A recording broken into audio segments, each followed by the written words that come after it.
ओम सतगुरु प्रसाद।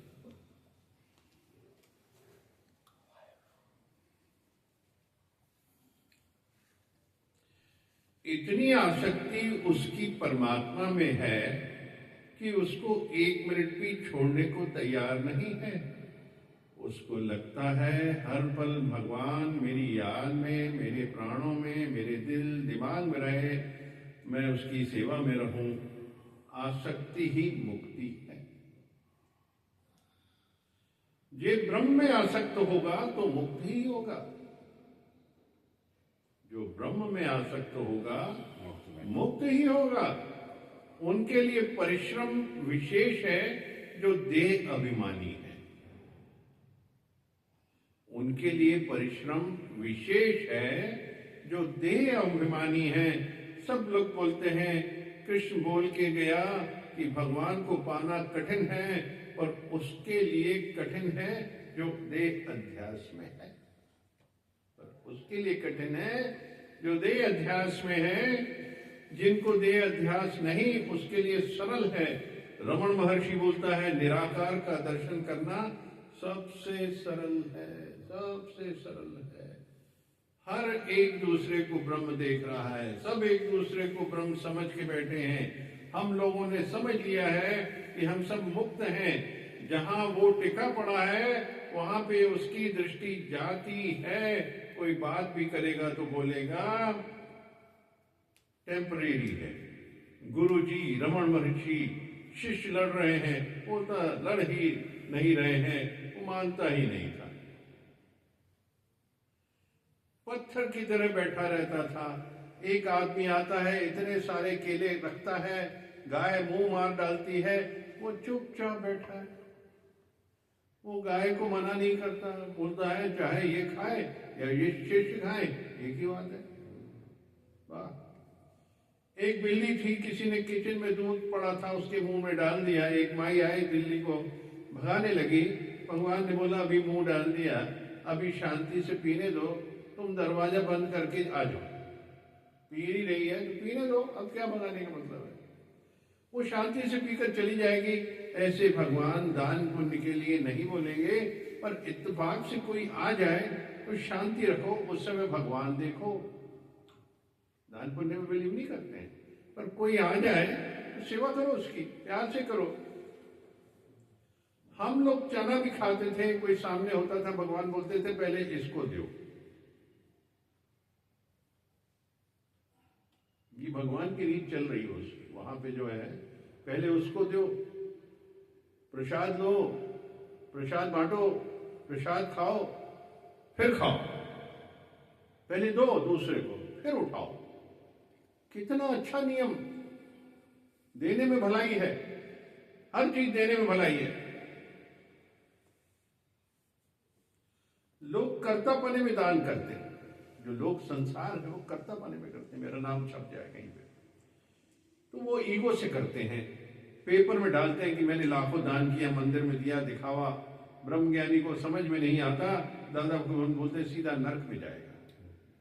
इंसान दिखावा करता है, करे पर पता न चले किसी को। एक आदमी को पता नहीं चले कि मैंने किसी को कुछ दिया।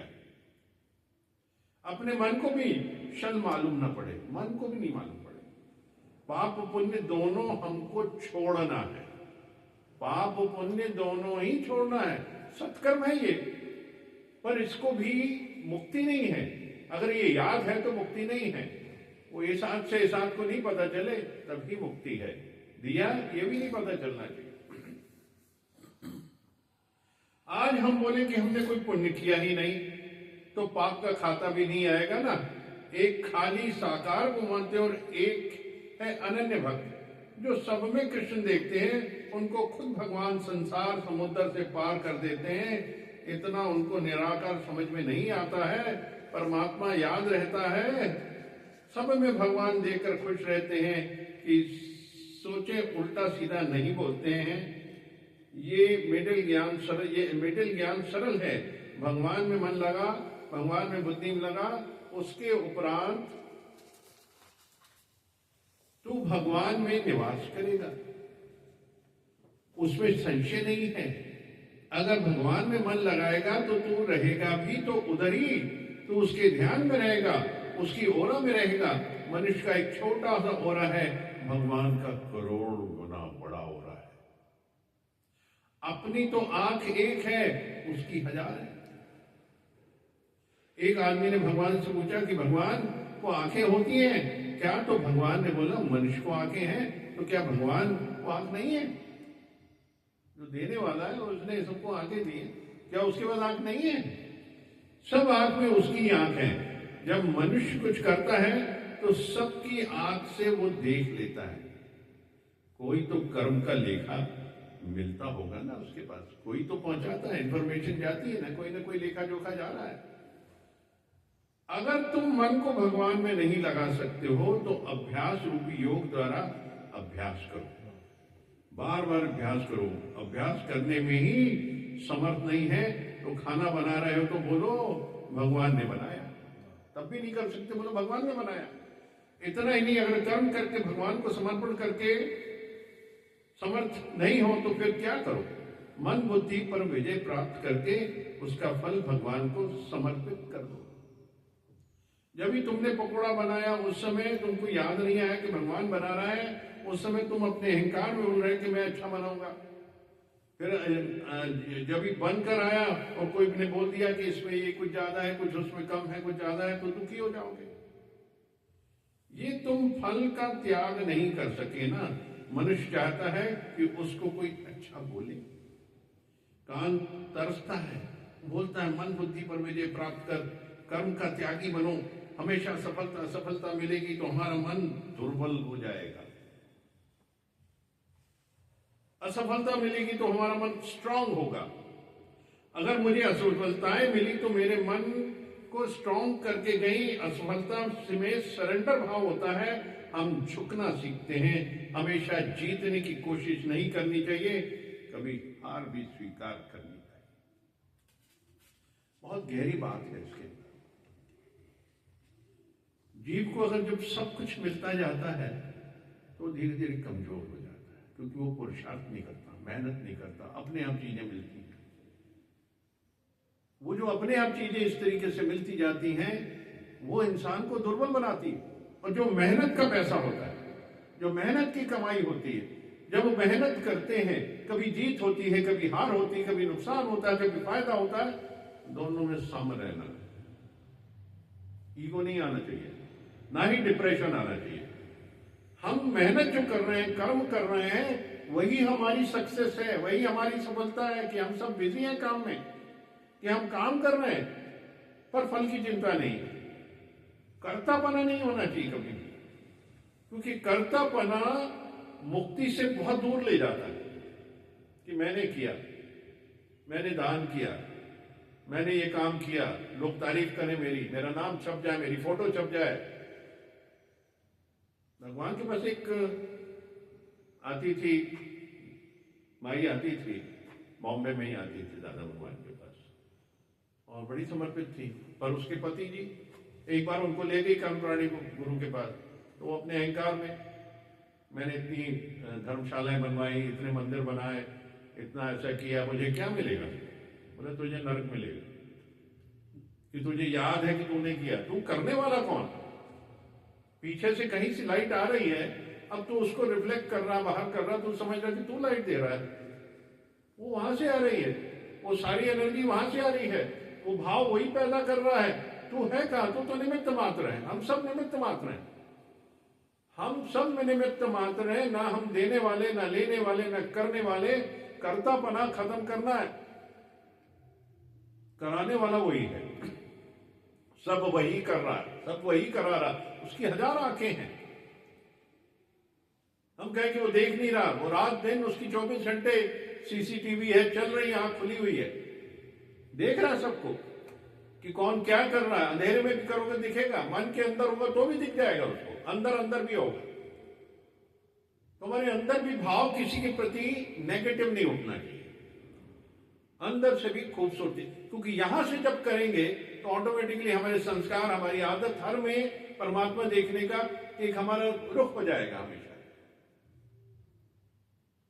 अगर हम वो उसके कर्म को देखते रहेंगे तो पीड़ा में चले जाएंगे। इसलिए कर्म नहीं देखना किसी का, गुण अवगुण नहीं देखने, सब में भगवान देखना है ही भगवान। भगवत भाव क्या है? यही भगवत भाव कि सब में भगवान देखना। हर एक जीव जीव में मैं बसता हूं, हर जगह मैं ही बसता हूं। बार्बरिक से पूछा कि युद्ध किसने जीता और किसने हारा? बोले कृष्ण ही खेल रहे थे, कृष्ण ही मार रहे थे, कृष्ण ही जीते थे, कृष्ण ही। यही है संसार। करने वाला वो, खिलाने वाला वो, कर वही रहा है। हर खेल उसका है, हर जगह उसकी ज्योति आ रही है, हर जगह उसकी लाइट पड़ रही है। एक इंसान ही है, एक जीव ही है जो गलत फहमी में बैठ जाता है, मृत तृष्णा में, और उसके अंदर वो अहंकार और ईगो जो उसकी सबसे बड़ी कमजोरी है, जो मन बनाता है। क्योंकि मन ने आके बस एक ही चीज देखी कि बस मैं मेरा,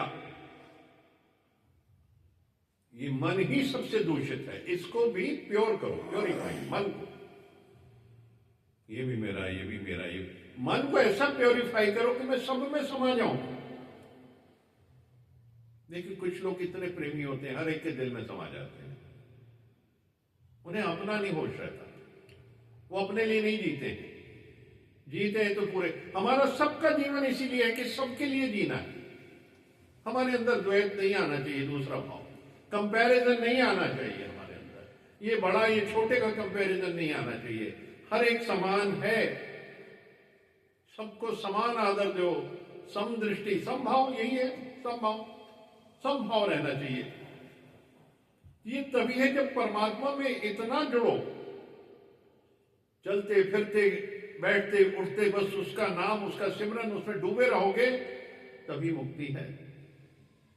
भगवान ने कितने तरीके, अगर ऐसा नहीं होता तो ऐसा करो, ऐसा नहीं होता तो ऐसा करो, किसी तरीके से तुम उस नाम के साथ डूबे रहो तो मुक्ति है। वही एक जो है राम ही है जो पार लगाएगा। हर जगह हम राम का ही नाम लेते हैं, जा रहे हैं तो भी राम राम सत्य हो रहा है। देखा था आजकल, उसको पढ़ रहा था, तो राम का ही नाम तो हर जगह लेते हैं। हाय राम, मेरे राम है, मेरे राम सहारा बन जाओ। हर चीज में हम राम को याद करते हैं, दुख में, सुख में, मौज में, मस्ती में। तो ये नाम लेना ही हमारी मुक्ति का मार्ग है। वही शांति देता है, वही धीरज देता है, वही आराम देता है, वही चैन देता है। वो राम का नाम ही है, यानी भगवान का नाम, परमात्मा का नाम। रमण महर्षि के भी कई उदाहरण आए हैं। तो कैसे दर्शन? बोले दर्शन वो कर रहा है, उसकी आंखें, तो आंखें बंद कर, उसको याद कर, वो प्रकट हो जाता है। गुरु को ध्यान करो, आंख बंद करके बैठो, तुम्हारा गुरु आ जाता है सामने। ये बहुत ही जो कलयुग है और ये जो आज संसार है, इतना हमारे लिए इतना सुंदर है कि हम आंख बंद करते हैं और हमें चीज प्राप्त हो जाती है। क्या कहें, वो 1,000 साल तपस्या करते थे, तब कहीं ब्रह्मा जी दर्शन देते थे और उनको आशीर्वाद देते थे। कितनी तपस्या की रावण ने, हिरण्यकश्यप ने, वाल्मीकि, वशिष्ठ ने 1,000 साल तपस्या ही की है।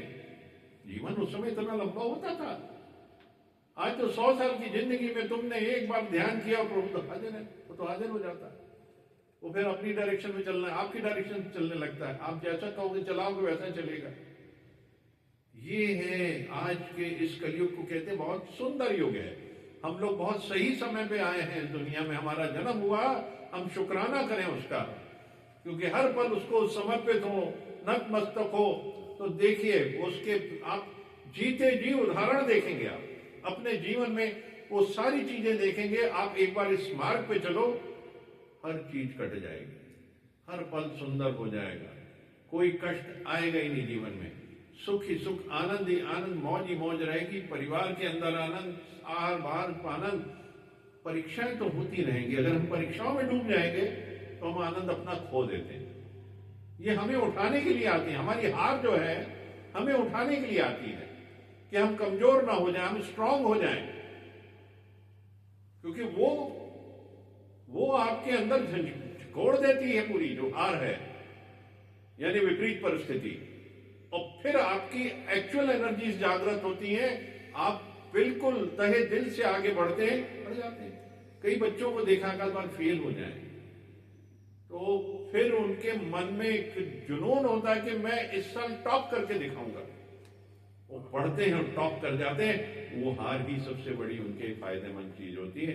एक बार की हार बहुत जरूरी है। बिजनेस में भी एक बार हार करना जरूरी है, बहुत घमंड नहीं करना चाहिए। फिर आप देखिए, जब पैसे की कीमत बच्चे को पता चलती है और नुकसान वो देखता होता जा रहा है, फिर उसको जब लगता है कि ये देखो, और फिर देखिए वो काम करेगा, किस सिंसियरिटी से करेगा। कई माँ बाप बच्चों को तो बाहर कर देते, जाओ पढ़ो, तुम्हारे लायक नहीं है काम। ये उनकी गलती है, बहुत बड़ी गलती है। नुकसान करने दो बेटे को, अगर दुकान पे बिठाया उसको नुकसान करने दो, एक बार उसे एहसास होने दो, पैसे की कीमत का एहसास होने, फिर आप देखिए फिर वो जोड़ने का काम करेगा, फिर वो उन्नति की शिखर पे चलेगा। तो एक बार हारना जरूरी है। हार हमेशा अच्छे के लिए होती है, हमारे को उन्नत करने के लिए होती है। तो हम कभी भी उसमें घबराएं नहीं, कभी भी जीवन में अपनी उस हार से उसको नमस्कार करें, प्रणाम करें और फिर तैयार होकर हम आगे बढ़ें। बस फिर जीवन की उन्नति है, यही मुक्ति का मार्ग है। ये तो सांख्य दर्शन है, इसको सांख्य योग से जोड़ो। कितनी बार हम ज्ञान में गिरते हैं, कितनी बार हमारे सामने परिस्थितियां आती हैं, हम इमोशनल हो जाते हैं। हमें उसमें इमोशनल नहीं होना, क्योंकि अगर हम इमोशनल हो गए, घर का बड़ा व्यक्ति इमोशनल हो गया, तो बाकी को कैसे संभालेगा। हम इमोशनल हो गए, हम परिवार के बाकी लोगों को कैसे विपरीत परिस्थिति में संभालेंगे। उसके लिए इमोशनल नहीं होना, उसके लिए फिर अपनी ताकत इकट्ठी करनी जो हर जीव के अंदर है, और आगे का रास्ता अपनाना है। फिर देखिए उन्नति सामने है। ये योग, ये फिर परमात्मा से योग, फिर ये प्रशस्त करता है जीवन में। उठाने के लिए विपरीत परिस्थितियां आती हैं, उठाने के लिए आती हैं कि अब तुम मार्ग इस पे चलो। वही एक तरीका है, यही मुक्ति का मार्ग है, यही मुक्ति का सारा ज्ञान अपरंपार ज्ञान है। ये सारा अल्टीमेट है, यथार्थ ज्ञान है पूरा, कि परमात्मा का मार्ग, परमार्थ का मार्ग, सेवा का मार्ग, समता का मार्ग, वननेस का मार्ग, यही सबसे उन्नत मार्ग है। कि सबसे प्यार करो, सबसे समानता करो, सबके लिए निष्काम भाव होना चाहिए। अंदर एक्सपेक्टेशन से नहीं होना चाहिए कि मैं इसको करूं, इससे कुछ फायदा लेना मेरे को। हमें कुछ करना है, हर एक के लिए कुछ करना है। कोई दर पे आया तो कुछ करना है उसके लिए, कभी भी मन में पीड़ा लेके नहीं बैठना है। तो हम लोग को निष्काम जीवन जीना है। जीवन मिला ही निष्कामता के लिए है, और परिस्थितियां तो आएंगी जीवन में, उठाने के लिए आएंगी, गिराने के लिए नहीं आती। परमात्मा ने सारी रचना रची इसीलिए है, ये मेरा प्यारा है, और ये देखिए मेरे से डबल आगे बढ़ सकता है, उन्नति कर सकता है। इसी जीवन में मुक्ति हो सकती है, तो गिरना पड़ेगा। इसी जीवन में अगर मुक्त होना, तो गिरते हैं, धरती तक चले जाते हैं, फिर उन्नत तरीके से ऊपर उठते हैं, परमात्मा के मार्ग से चलते हैं। वही एक रास्ता है हमारे जीवन का, वही सुंदर रास्ता है। ओम ओम हरि।